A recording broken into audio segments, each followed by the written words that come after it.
There are 7 key personality traits that predict whether or not you could be successful in freelancing. And today I am going over the last trait, trait number 7, that tells me whether or not you are more likely to kill it in freelancing or bail. This is the last video in a 7-part series, and in less than 5 minutes, I'm going to walk you through the seventh trait that I see that helps me predict whether or not you are more likely to do great in freelancing or if perhaps it's not a great fit. Before we jump into it, I have a completely free beginner freelance community that I'd like to invite you to.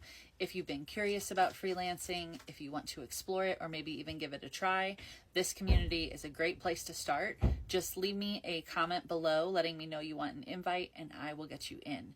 If we haven't met yet, my name is Erica Knoll. I am a top 1% freelancer on Upwork out of more than 18 million freelancers. I went from a burnt out, chronically ill employee in my 8-to-5 to a full-time copywriter that has replaced my 6-figure income. I now travel full-time in an RV here in the US, and I have retired my husband. My goal here is to provide beginner-friendly, step-by-step guidance for people who are interested in freelancing so that you can take control of your freedom and your financial stability, even if you think you have no freelancing skills. If that's of interest to you, please give me a follow and let's go ahead and get into it. So the 7th trait that tells me whether or not you are more likely to be successful as a beginning freelancer versus someone who's going to quit is your ability to be consistent and have discipline in what you do.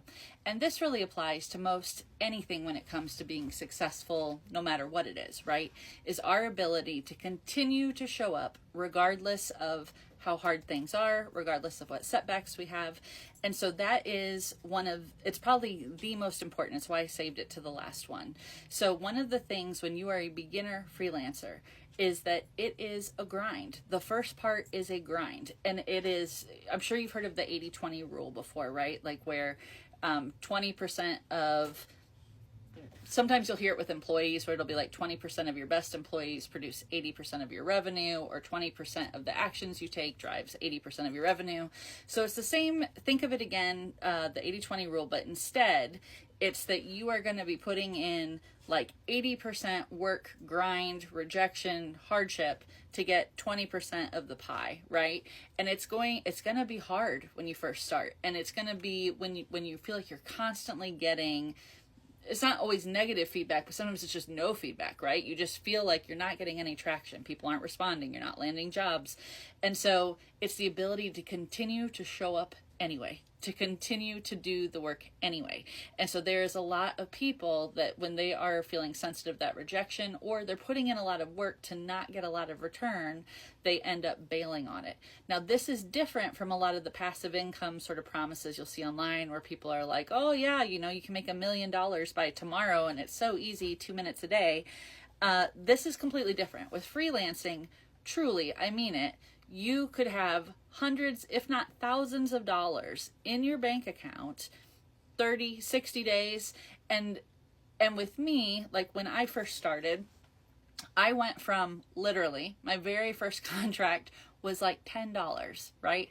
And also when I started, even though I had been in a 6-figure job, in order to get my start, I was charging $15 an hour for my first jobs, right? But I walked that $15 rate up to surpass what I was making in my 6-figure job in literally less than 90 days. So it just takes consistency. And with that, one of the parts with being a beginner is that there are very specific tasks that if you show up every day and you do it, you will be successful at it. So if you're good at being disciplined and you're consistent in showing up and putting in the work, even when you're not getting the reward immediately, freelancing could be a great fit for you.